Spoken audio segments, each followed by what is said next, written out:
بسم اللہ الرحمن الرحیم وبہ نستعین الحمدللہ رب العالمین والصلاة والسلام علی سید المرسلین وعلی آلہ وصحبہ اجمعین ومن تبعہم بإحسان الی یوم الدین. اعوذ باللہ من الشیطان الرجیم. بسم اللہ الرحمن الرحیم. اللہ لا الہ الا هو الحی القیوم لا تأخذہ سنۃ ولا نوم لہ ما فی السماوات وما فی الارض. حاضرین گرامی، ہماری گفتگو قرآن کی سب سے عظیم آیت الکرسی پر جاری ہے، اور اس میں یہ بیان بھی کہ کیوں یہ آیت سب سے زیادہ عظمت والی ہے، کیوں اللہ تبارک و تعالیٰ کی شریعت مطہرہ نے بندوں کو اپنی حفاظت کے لیے اور شیاطین کے شر سے محفوظ رکھنے کے لیے سب سے زیادہ اس کی تلقین کی کہ آیت الکرسی کی تلاوت صبح و شام زیادہ سے زیادہ کریں، فرض نمازوں کے بعد صبح و شام سونے کے وقت. اس کی فضیلتیں، اس کی اہمیتیں اس بات کا تقاضا کرتی ہیں کہ ہم اس کے معنی اور مفہوم کو جانیں. اس لیے کہ یہ بات بھی بیان کی گئی کہ اگر ہم کسی ذکر کو، دعا کو زبان سے ادا کر رہے ہیں، اس کے معنی اور مطلب کو نہیں سمجھ رہے ہیں تو یہ ہمیں زیادہ فائدہ نہیں پہنچائے گی، نمبر ایک. اور اگر ہم اسے پڑھ رہے ہیں اور اس کے خلاف عمل کر رہے ہیں تو یہ اور زیادہ نقصان دہ اور مذاق کی بات ہے کہ ہم ایک بات زبان سے کہہ رہے ہیں، اللہ تبارک و تعالیٰ کے بڑائی کبریائی کا اعلان کر رہے ہیں، اور اپنے عمل سے، اپنے رویے سے، اپنے دل سے کسی اور کو بڑا مانے، اپنے آپ کو بڑا مانے، اللہ کی باتوں کے آگے نہ جھکیں، تو یہ ہم جھوٹ بول رہے ہیں. جب ہم یہ کہتے ہیں کہ تمام تعریف اللہ کے لیے ہے، جب ہم یہ کہتے ہیں کہ سب سے بڑا اللہ ہے، لیکن جب معاملات آئیں تو ہم کہیں کہ سب سے بڑا میرا نفس ہے، میں اللہ کی رسول کی بات نہیں مانوں گا، اپنی مانوں گا، فلاں اور فلاں کی مانوں گا. تو یہ اس اعتبار سے بھی ضروری ہو جاتا ہے کہ جو آیتیں، جو قرآن کی یا حدیث کی دعائیں اور اذکار ہمیں بیان کیے گئے ہیں، ہم اس کے معنی و مفہوم کو سمجھیں. اب اس سلسلے میں کچھ باتیں تفصیل سے بیان ہوئی. آغاز میں کہا گیا اللہ کے نام، اس میں ذات کا کی تشریح کی گئی. لا الہ الا اللہ، کلمہ توحید، اللہ لا الہ الا ہو، نہیں ہے کوئی معبود برحق سوائے اس کے. کلمہ توحید، لا الہ الا اللہ کی عظمت، فضیلت، اور کچھ اس کا معنی اور مفہوم بھی بیان کیا گیا. اب یہ دعویٰ تھا، یہ بیان کیا گیا کہ آیت الکرسی کے آغاز میں یہ دعویٰ کیا گیا کہ معبود برحق، عبادت کے لائق اس کائنات میں اللہ کے سوا کوئی دوسرا ہے ہی نہیں، اور یہی اس کائنات کا خلاصہ ہے، نبوتوں کا نچوڑ ہے، کتابوں کا حاصل ہے. اسی کی بنیاد پر جنت و جہنم بنی، اسی کے لیے اللہ نے جن و انس کو پیدا کیا، اسی معیار پر پرکھنے کے لیے کہ اللہ کی عبادت کرتے ہیں، اس کے تقاضوں کی تکمیل کرتے ہیں یا اس کے خلاف جاتے ہیں.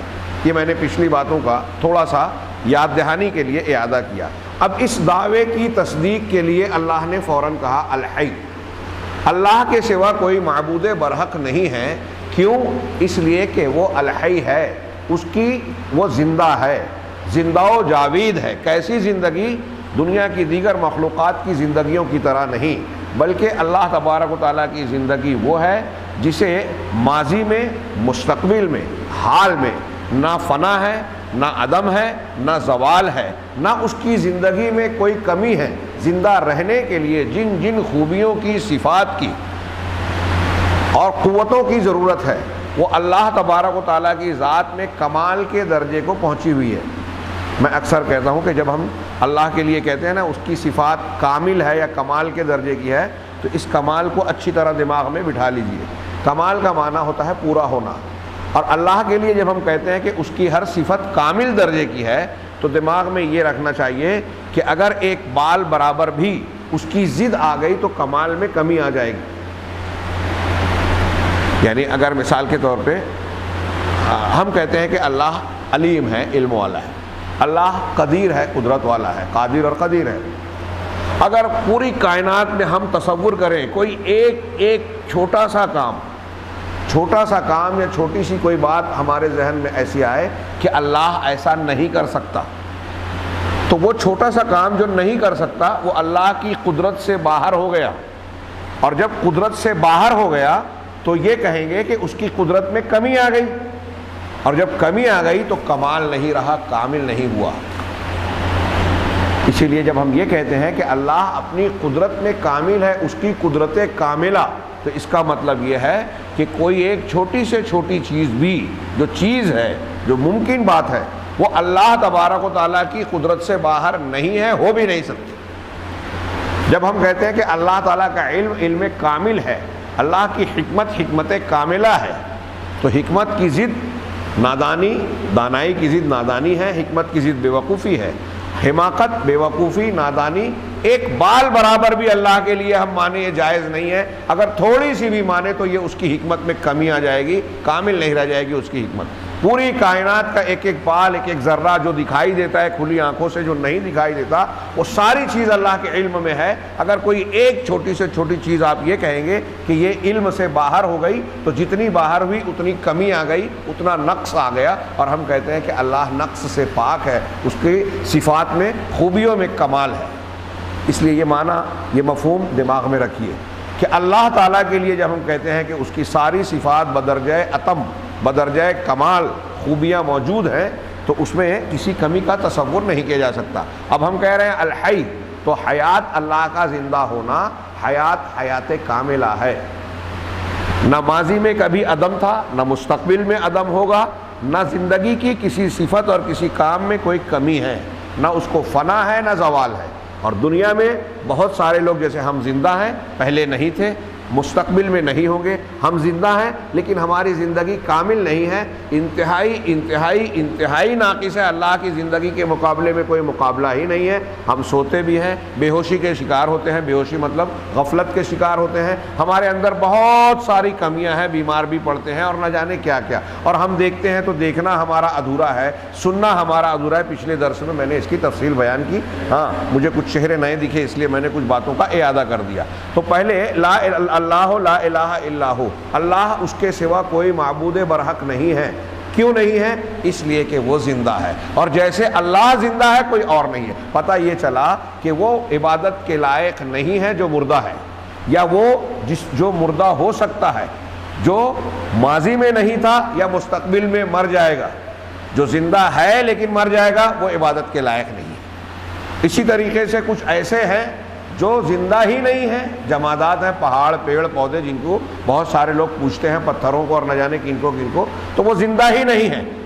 لہٰذا ان سے کسی امید کو لگانا، کوئی چیز مانگنا، اس سے بڑی دنیا کی حماقت کوئی ہو ہی نہیں سکتی۔ اور دنیا کی ایک بہت بڑی انسانوں کی، مشرکین کی ایسی تعداد ہے جو اپنی وابستگیاں ایسی چیزوں سے لگاتی ہیں جو الحی ہے ہی نہیں، جو ان کی سنتی ہی نہیں، سن لے تو جواب نہیں دے سکتے اور ان کی دعا کو پورا نہیں کر سکتے، ان کے اندر قدرت طاقت ہے ہی نہیں، اس کائنات کا کوئی اختیار اور کام ہے ہی نہیں۔ لہٰذا الحی کے بعد اللہ تبارک و تعالیٰ نے اللہ کے معبود برحق ہونے اور کسی اور کے معبودیت کے لائق نہیں ہونے کی ایک دلیل اور دی، القیوم، اللہ لا الہ الا ہو، الحی، القیوم۔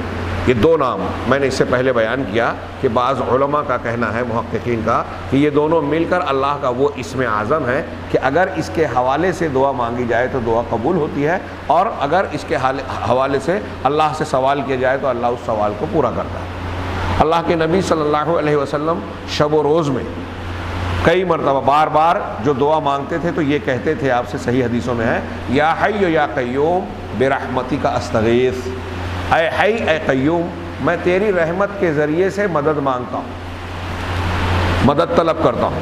یہ نبی کریم صلی اللہ علیہ وسلم کا اکثر و بیشتر کا کلمہ ہوا کرتا تھا، یا حی یا قیوم، یہی الحی القیوم۔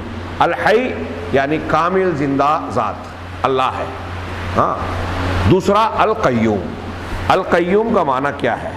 القیوم یعنی بذات خود قائم ہے اور اپنے علاوہ پوری کائنات اور موجودات کو قائم رکھنے والا، تھامنے اور سنبھالنے والا، ان کا انتظام و انصرام کرنے والا، ان کا بندوبست اور نگرانی کرنے والا ہے۔ یہ القیوم کی تشریح کرتے ہوئے میں نے کئی الفاظ استعمال کیے، معنی ایک ہے لیکن سارے معانی کو، اس کے مفہوم کو گھیرنے کے لیے میں نے اتنی بات کہی۔ اور القیوم ایسا اللہ کا نام ہے، اس میں گرامی ہے کہ ہم اگر اس کو ایک لفظ میں ترجمہ کرنا چاہے تو شاید میں سمجھتا ہوں نہیں ہو سکتا۔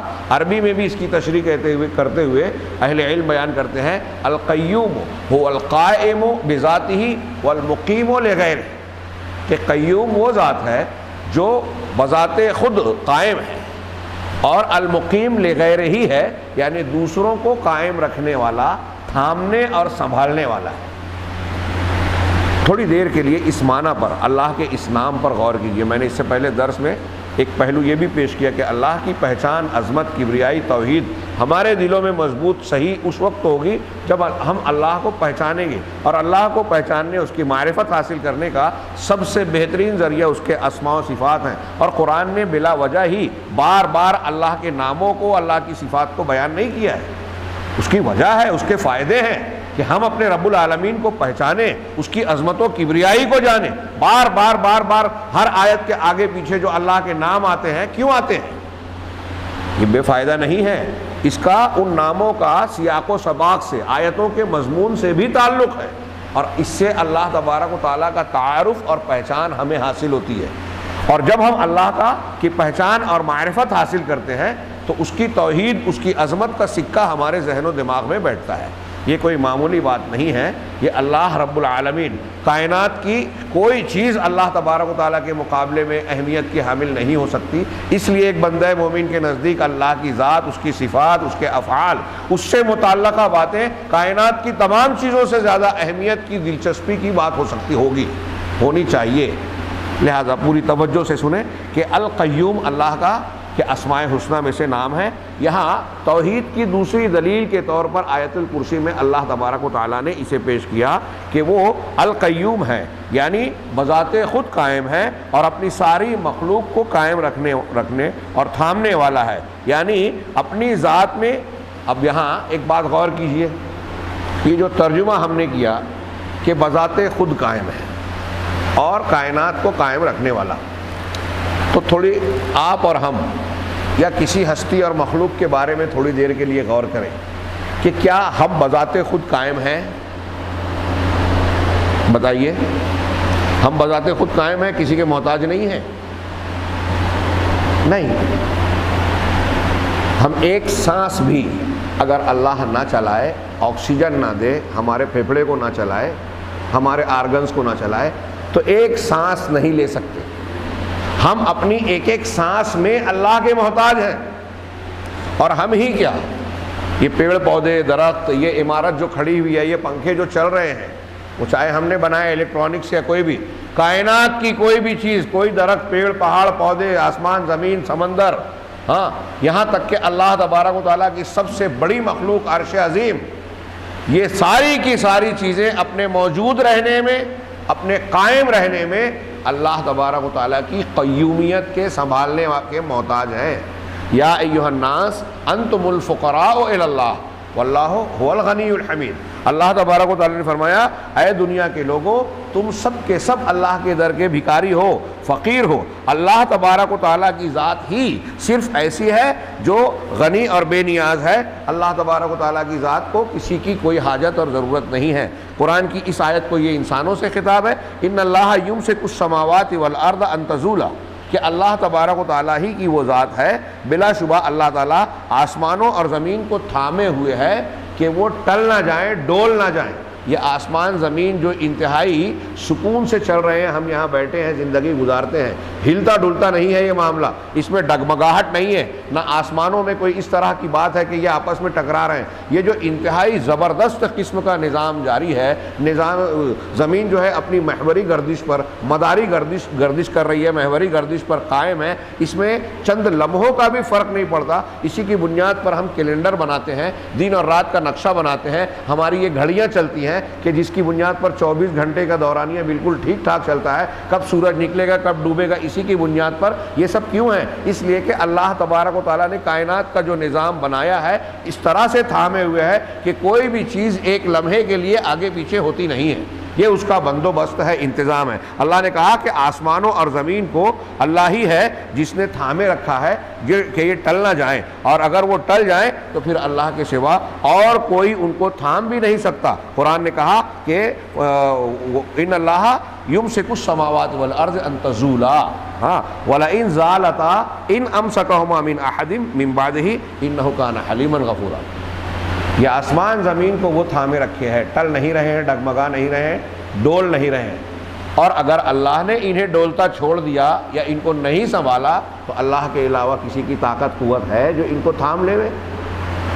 کوئی پیغمبر، کوئی فرشتہ، کوئی مخلوق ایسا کر سکتی ہے؟ جب کوئی کر ہی نہیں سکتا تو نظام کا چلانے والا وہی ہوا۔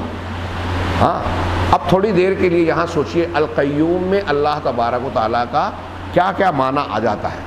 ہم نے الحی میں پڑھا کہ زندہ رہنے کے لیے جتنی صفات کی ضرورت ہے وہ ساری صفات الحی میں ہے، کیونکہ اگر ان میں سے کوئی ایک خوبی بھی کم ہو جائے، جیسے دیکھنا، ایک زندہ آدمی دیکھتا ہے، اندھا ہے تو بولتے ہیں اس کی زندگی کیا ہے، بیچارے کی زندگی کم ہے، پوری چیزیں دیکھ ہی نہیں سکتا۔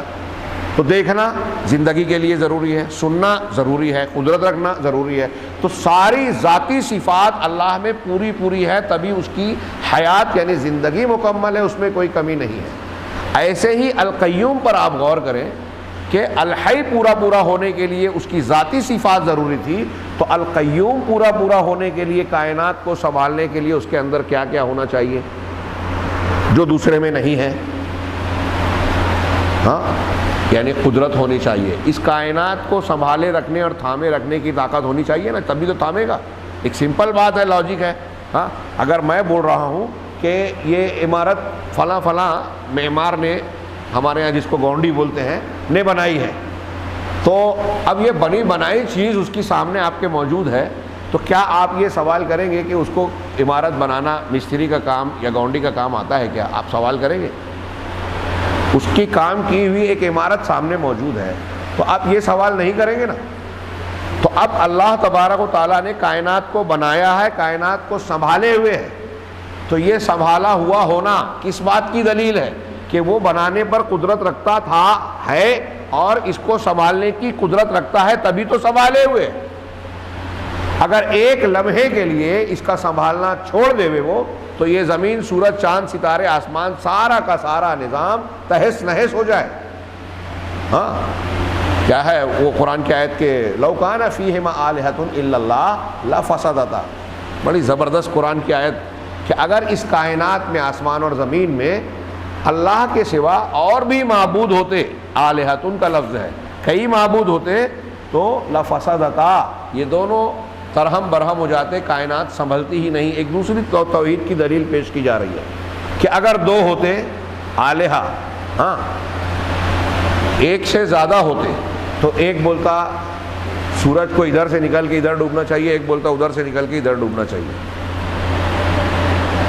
ظاہر سی بات ہے، جو کائنات کا چلانے والا الہ ہوگا وہی ہوگا نا جس کا حکم چلے، جس کا حکم نہ چلے بولیں گے بادشاہ ہے، بادشاہ ہے تو اس کا حکم چلنا چاہیے۔ اب وہ اپنے حکم کا مالک ہوگا نا، دوسرے کا نہیں۔ تو اب ایک الہ بولتا ادھر سے آ، ایک الہ بولتا ادھر سے آ، تو کیا ہوتا؟ سورج یا تو دونوں کی مانے، یا دونوں کی نہ مانے، یا کسی ایک کی مانے گا۔ دونوں کی مانے ایسا ہو بھی نہیں سکتا کہ ادھر سے بھی نکلے ادھر سے بھی نکلے۔ دونوں کی نہیں مانے ایسا بھی نہیں ہو سکتا، کیونکہ جس نے پیدا کیا ہے، جس نے بنایا ہے، اس کے اختیار سے وہ چیز باہر ہو ہی نہیں سکتی۔ تیسری شکل بچتی ہے کہ ایک کی مانے گا، ایک کی نہیں مانے گا، تو جس کی نہیں مانے گا وہ الہ نہیں ہو سکتا، وہ عبادت کے لائق نہیں ہو سکتا، وہ کائنات کا مالک اور بادشاہ نہیں ہو سکتا۔ جس کی چلے گی وہی بادشاہ ہے، اس لیے اس کو سب کو مان لینا چاہیے۔ یہ عقلی دلیل لوگ دیتے ہیں، دلیل تمانوں کے طور پر، دوسرے انداز میں آسان کر کے میں نے بیان کیا۔ تو اللہ تبارک و تعالیٰ کا یہ قائم کردہ نظام بہت ہی نظم و ضبط سے چل رہا ہے، یہ اس بات کی دلیل ہے کہ اس کا چلانے والا ایک ہے۔ اگر ایک سے زیادہ ہوتے تو ہر ایک اپنی اپنی چلانے کی کوشش کرتا۔ ہم دنیا میں دیکھتے ہیں کہ ایک ملک کا بادشاہ، دوسرے ملک کا بادشاہ، تیسرے ملک کا بادشاہ، آج تھوڑا سا فرق ہو گیا ہے، لیکن ایک بادشاہ دوسرے بادشاہ کی سلطنت کے اندر قبضہ کرنے کی کوشش کرتا تھا، اس پر حملے کرتا تھا، اس پر قبضہ کر کے چھیننے کی کوشش کرتا تھا۔ اگر نہیں کر سکتا تو کم سے کم اپنی حکومت کو بچاتا اور دوسرا اس پر قبضہ کرنے کی کوشش کرتا۔ اب اپنی حکومت کو بچانے کے لیے دفاعی پوزیشن اختیار کرتا، ان میں جنگیں ہوتی۔ اب اگر کائنات میں کئی خدا یا کئی الہ ہوتے تو ہر ایک اپنی اپنی نظام میں چلاتا، کہیں دن رات کا الگ سسٹم ہوتا، کہیں دوسری جگہ الگ سسٹم ہوتا ہے نا، ملک میں الگ الگ سسٹم ہوتا ہے۔ ابھی ہمارے یہاں کچھ قوانین ہیں، آج کل کورونا کا زور ہے تو بول رہے ہیں کہ ماسک نہیں لگانے پہ یہاں جرمانہ اور لاٹھی مل رہی ہے، اور بعض ملک ہیں، ایک ڈاکٹر صاحب کی کلپ میں نے دیکھی، پتہ نہیں کتنا صحیح ہے، انہوں نے بتایا کہ تنزانیہ میں اگر آپ ماسک پہنیں گے تو جرمانہ لگے گا، الٹا کا۔ تو اب آپ یہاں اگر پولیس آپ کو پکڑے اور بولے گے تنزانیہ میں ایسا ہے اس لیے میں ماسک نہیں پہن رہا ہوں، تو کیا بولے گی؟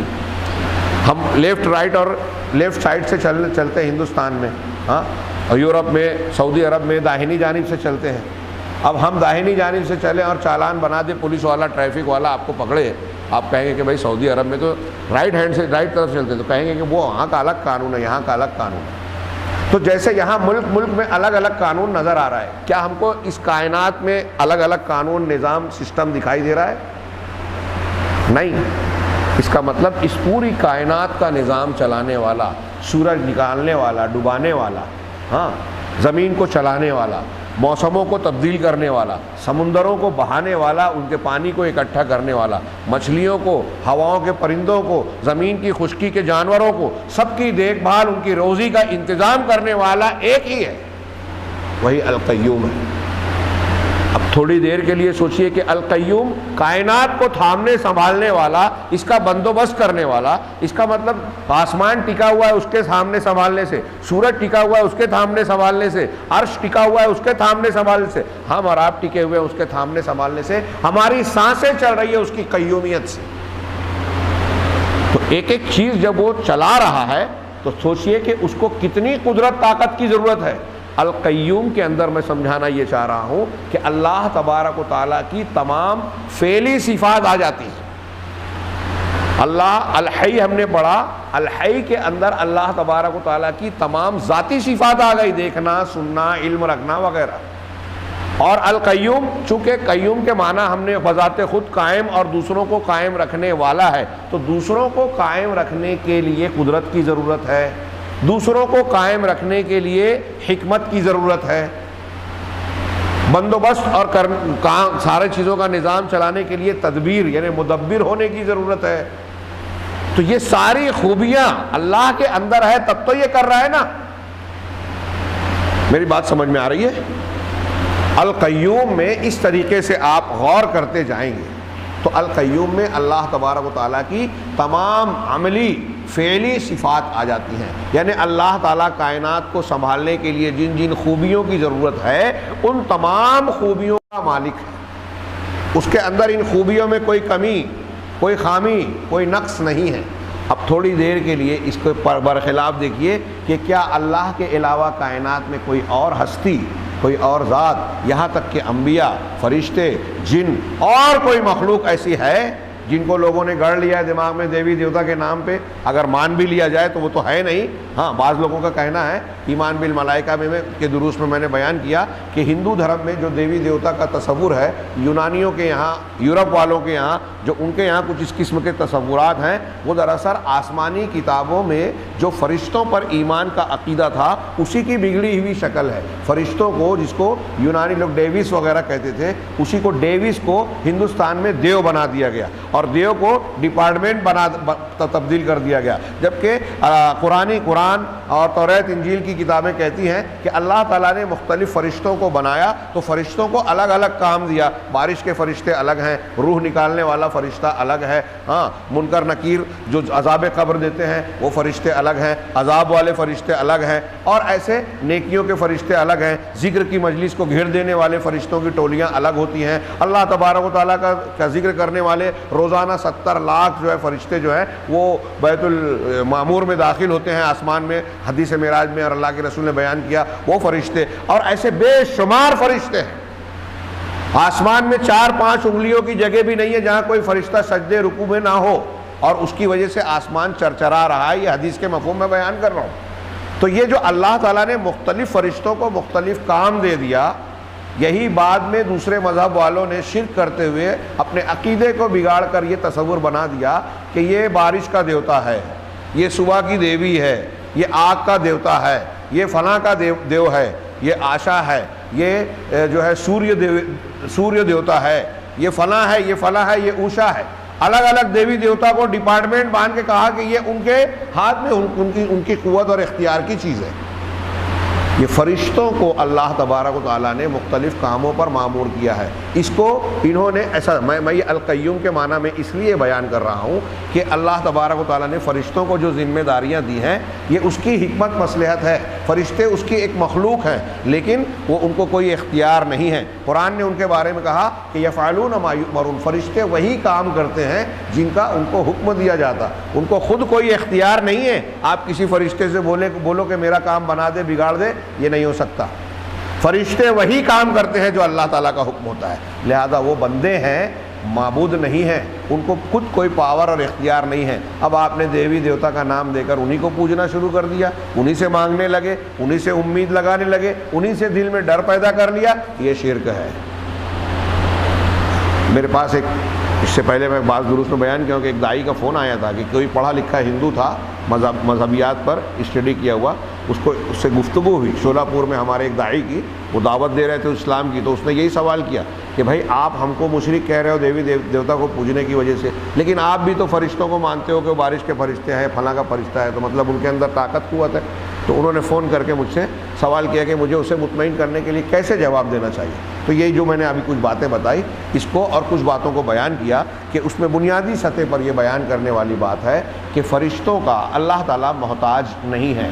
دوسرے یہ کہ فرشتے اپنی مرضی سے کوئی کام نہیں کرتے۔ قرآن کے ایک مقام پر نہیں، کئی مقاموں پر کہا گیا عباد مکرمون، وہ باعزت مخلوق ہیں، بندے ہیں اللہ کے، اللہ تعالیٰ کی مخلوق ہیں، انہیں کائنات کا نظام چلانے کے سلسلے میں کوئی اختیار نہیں ہے۔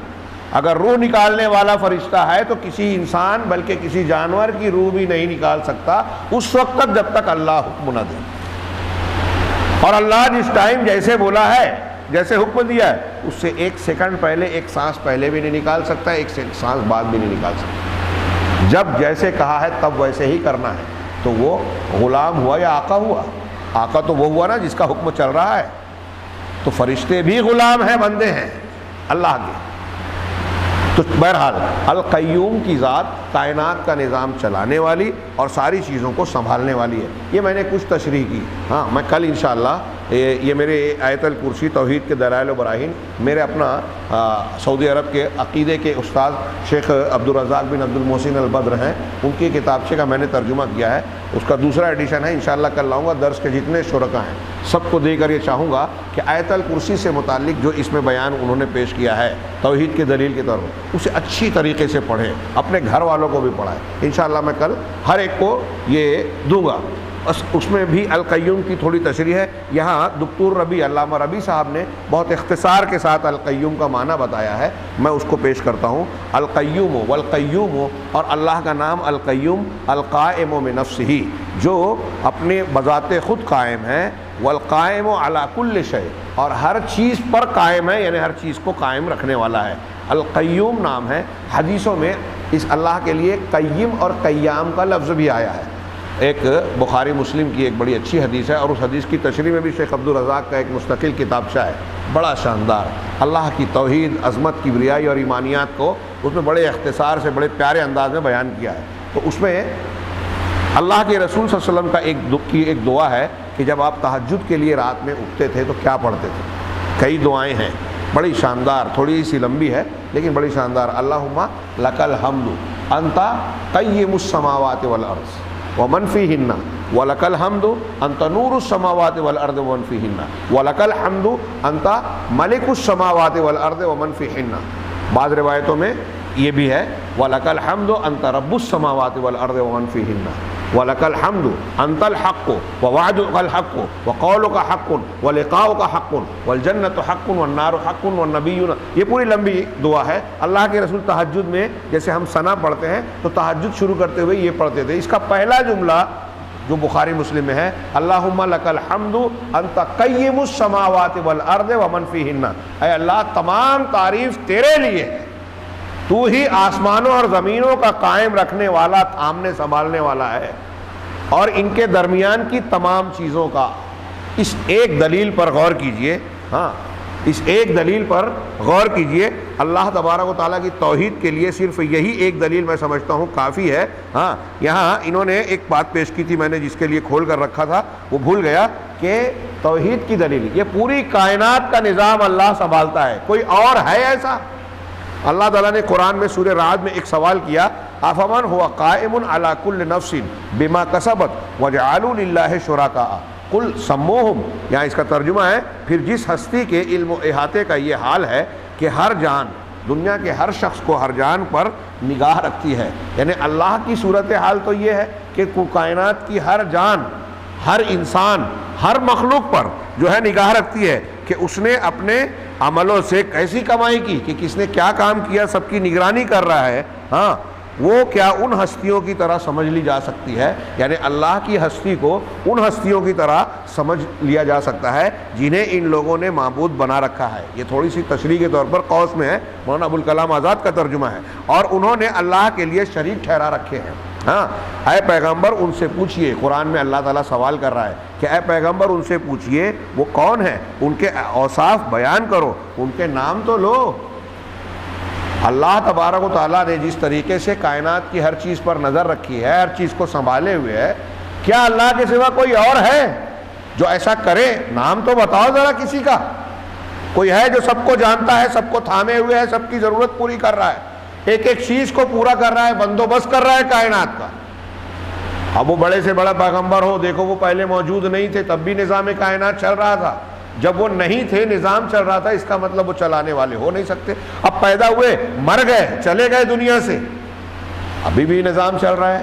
اور جب دنیا میں تھے تو سوتے بھی تھے، غافل بھی ہوتے تھے. اور ہم دیکھتے ہیں کہ انبیاء کرام علیہم السلام جو اس کائنات میں انسانوں میں سب سے افضل گروہ ہے، ہم دیکھتے ہیں کہ ان کے اوپر بھی ایسے ایسے حالات آئے جس میں وہ پریشان ہوئے، تکلیف دی گئی، دکھ پہنچایا گیا، زخمی کیا گیا، کسی نبی کو قتل کیا گیا، کوئی بیماری کا شکار ہوا، کسی کو اور کوئی تکلیف ہوئی. اور جب تکلیف میں مبتلا ہو رہے ہیں تو وہ اللہ سے دعا مانگ رہے ہیں. یہ توحید کی دلیل قرآن میں موجود ہے. ہاں کل پڑھ رہا تھا، قرآن سن رہا تھا میں تراویح میں، میں سوچ رہا تھا کہ ہاں حیرت انگیز بات ہے، ہم اور آپ کہاں لگتے ہیں.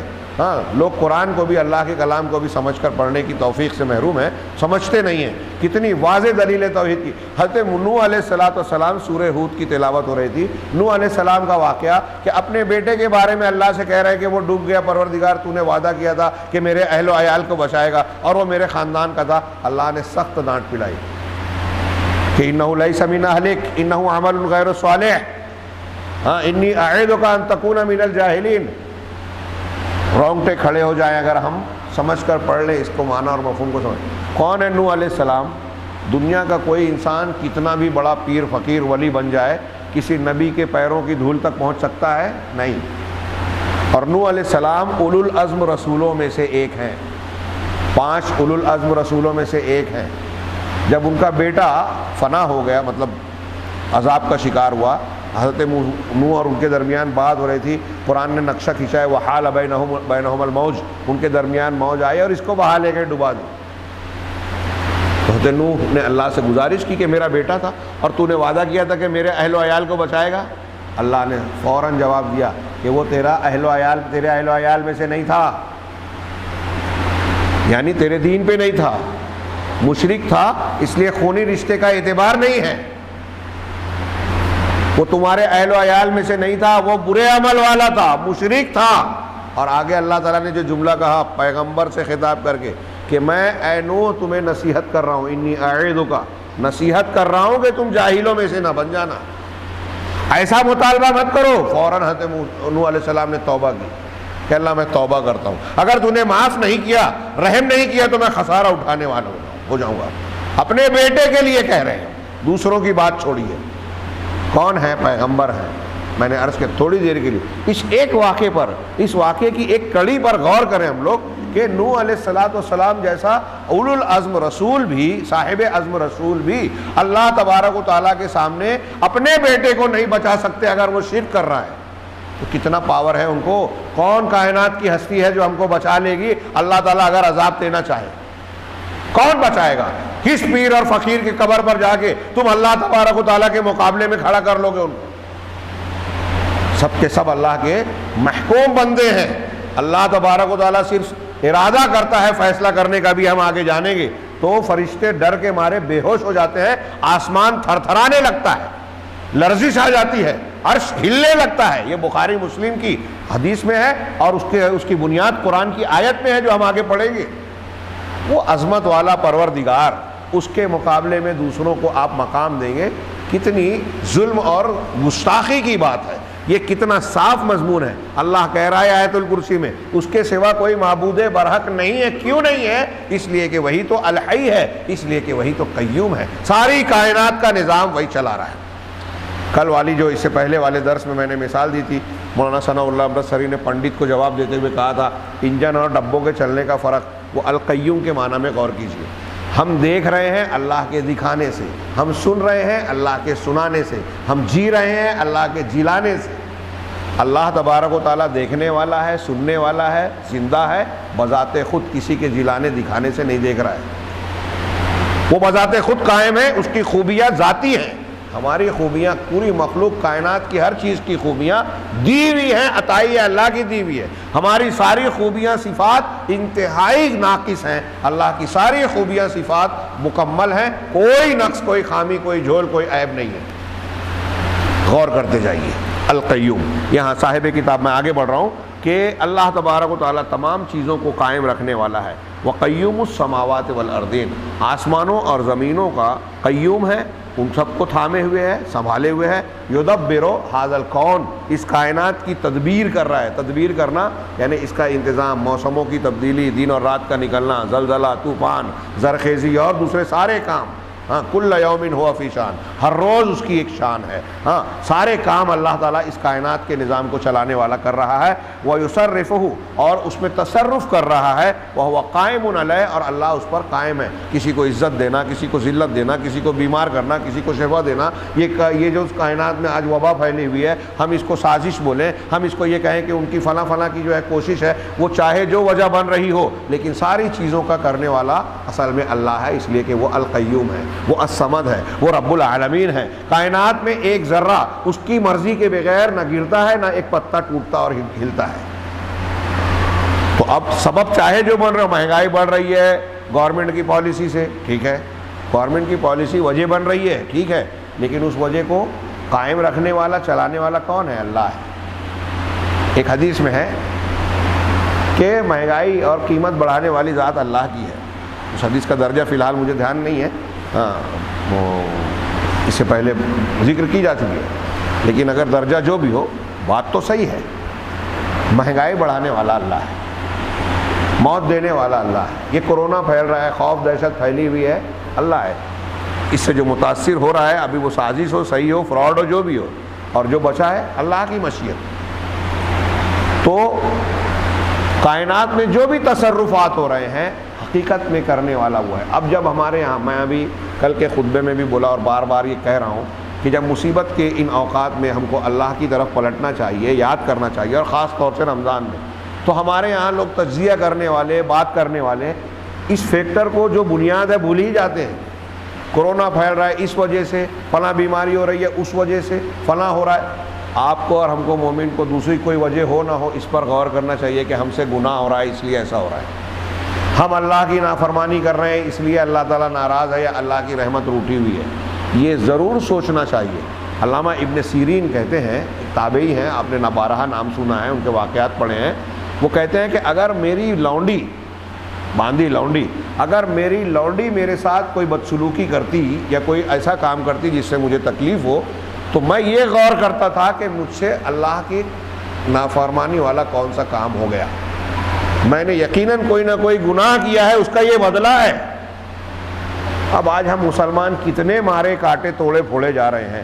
ہمارا کاروبار محفوظ نہیں ہے، ہمارا گھر بار محفوظ نہیں ہے، عبادت گاہیں محفوظ نہیں ہیں، اور نہ جانے کیسی کیسی مصیبتیں، پریشانیاں، آپس کے جھگڑے، اختلافات، ہاں ہمارے لیے سہانے روح بنے ہوئے ہیں. لیکن ہم اس طرح سے، جو قرآن حدیث کا طریقہ ہے، جو ہمارے صحابہ، تابعین، تبع تابعین کا انداز تھا کہ کوئی مصیبت تکلیف آئے تو سب سے پہلے یہ غور کریں کہ یہ اللہ کی طرف سے ہے، تو کہیں اللہ ہم سے ناراض تو نہیں ہے، اور اللہ ہم سے ناراض ہے اس کا مطلب ہم سے کوئی گناہ ہو رہا ہے، ہم کو فوراً توبہ کرنی چاہیے. بارش رکتی تھی، اللہ کے نبی صلی اللہ علیہ وسلم اور قرآن نے کیا تعلیم دی کہ آپ اللہ کے سامنے استسقا پڑھیں، تو استسقا پڑھنے کے بعد دعا کیا کریں؟ اللہ تعالیٰ سے اپنے گناہوں سے گڑ گڑا کر، رو کر، ہاں سچے دل سے توبہ کریں۔ استغفروا ربکم انہ کان غفارا، اپنے رب سے مغفرت طلب کرو، وہ بہت بخشنے والا ہے۔ یرسل السماء علیکم مدرارا، اللہ سے مغفرت مانگو گے تو تم پر موسلا دھار بارش برسائے گا۔ وَيُمْدِدْكُمْ بِأَمْوَالٍ وَبَنِينَ وَيَجْعَلْ لَكُمْ جَنَّاتٍ وَيَجْعَلْ لَكُمْ أَنْهَارًا، تم کو مال اور اولاد سے تمہاری مدد کرے گا، تمہارے باغات بنائے گا، تمہارے لیے نہریں جاری کر دے گا۔ کب؟ جب تم اللہ سے گناہوں کی معافی مانگو گے۔ کتنی صاف ستھری قرآن کی تعلیم ہے کہ ہم چاہتے ہیں کہ ہم کو اولاد ملے، مال ملے، بیماریوں سے شفا ملے، نہریں اور نعمتیں ملے دنیا کی، ابھی جب آخرت کی تو ہے ہی، دنیا کی نعمتیں ملے تو ہم کو کیا کرنا ہے؟ گناہ سے معافی مانگنا ہے۔ مطلب یہ چیزیں، یہ برکتیں جو اڑ رہی ہیں، نعمتیں جو چھن رہی ہیں، ہمارے کاروبار میں جو مندی چھائی ہوئی ہے، بے روزگاری ہے، گھروں میں فاقے ہیں، پریشانیاں ہیں، اس کی وجہ کیا ہے؟ ہمارے گناہ کی وجہ سے اللہ کی رحمت روٹھی ہے۔ ہم توبہ کریں، اللہ معاف کرے گا گناہوں کو، رحمت کو ہم پر عام کرے گا، نچھاور کرے گا۔ تو اس فیکٹر پر ہم غور ہی نہیں کرتے کہ کائنات کا نظام چلانے والی ذات اللہ کی ہے، بادشاہوں کا بادشاہ وہی ہے، لہذا اس کی مرضی کے بغیر کچھ نہیں ہوتا، اور یہی معنی وہ القیوم کے مفہوم میں بھی داخل ہے۔ چنانچہ یہ کہہ رہے ہیں وَهُوَ قَائِمٌ عَلَى كُلِّ نَفْسٍ بِعِلْمِهِ وَسَمْعِهِ وَبَصَرِهِ، اللہ تعالیٰ ہر ذات پر، ہر نفس پر قائم ہے، یعنی نگرانی کرنے والا ہے، اپنے علم کے ساتھ، اپنی سماعت یعنی سننے کے ساتھ، اپنے دیکھنے کے ساتھ، ہر کائنات کی ہر چیز کو اللہ تعالیٰ علم سے گھیرے ہوئے ہے، اس کو دیکھ رہا ہے، اس کی آواز کو سن رہا ہے۔ ابن مسعود کا قول یاد رکھیے، 7ویں آسمان پہ 500 سال کے فاصلے پر پہلا آسمان، پھر 500 پر دوسرا، پھر 500، 7 آسمان، پھر اس کے بعد کرسی 500 سال کے فاصلے پر، کرسی کے بعد عرش 500 سال کے فاصلے پر، اللہ اس عرش کے اوپر ہے اور ہمارے دل کی دھڑکنوں کو سن رہا ہے، ہمارے دل کی کھٹک کو جان رہا ہے، چونٹی کی چال کی آواز ہم نہیں سن رہے ہیں، وہ سن رہا ہے۔ اور دنیا میں جتنی آوازیں ہیں، کتنا بھی شور ہے، ہر آواز کو سنتا ہے، اور صرف سنتا ہی نہیں ہے، آپ بھی دعا مانگ رہے ہیں، میں بھی دعا کر رہا ہوں، یہ بھی کر رہے ہیں، سارے لوگ نماز میں جو ہے ذکر کر رہے ہیں، سبحان ربی العظیم پڑھ رہے ہیں، سارے لوگ نماز میں الحمدللہ رب العالمین الرحمن الرحیم سورہ فاتحہ پڑھ رہے ہیں، سب کی آواز بھی سن رہا ہے، سب کی نیتوں کو بھی جان رہا ہے، سب کے بارے میں یہ بھی جانتا ہے کہ کون جو ہے وہ خشوع خضوع سے پڑھ رہا ہے، کون کسی کا دل کہیں اور لگا ہوا ہے حساب کتاب میں۔ کیسی اللہ کی ذات ہے، غور کرتے جائیے۔ یہ القیوم ساری چیزوں کو اپنے علم سے، اپنی سماعت سے، اپنی بصارت یعنی نگاہ سے، اپنی قدرت سے، اپنے ارادے سے ہر چیز کی نگرانی کر رہا ہے، ہر چیز پر قائم ہے۔ فالقیوم، نتیجہ کیا نکلا؟ شیخ دکتور ربی نے بہت اختصار کے ساتھ، جو میں نے اتنی لمبی چوڑی تشریح کی، اس کو بہت اختصار کے ساتھ بیان کیا۔ فالقیوم یتضمن جمیع صفات الافعال، چنانچہ قیوم اللہ تبارک و تعالیٰ کی تمام افعال کی صفات، اللہ جو جو کام کرتا ہے ان تمام صفات کو اپنے اندر سمیٹے ہوئے ہے القیوم۔ اللہ اولاد دیتا ہے، یہ اللہ کا ایک فعل ہے، اللہ بارش برساتا ہے، یہ اللہ کا ایک فعل ہے، اللہ زندگی اور موت دیتا ہے، یہ اللہ کے 2 فعل ہیں، اللہ روزی کا انتظام کرتا ہے، یہ فعل ہے، نظام کائنات چلا رہا ہے، ایک ایسا فعل ہے جس میں بہت سارے کام ہیں۔ تو جو جو فعل ہیں اللہ کے، وہ سارے فعل کو کرنے کی صفات القیوم کے معنی میں داخل ہیں۔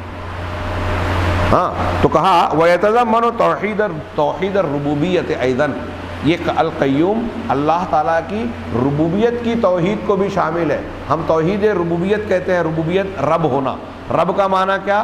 کائنات کا پروردگار، مالک ہونا۔ تو اب پروردگار کیا کرتا ہے؟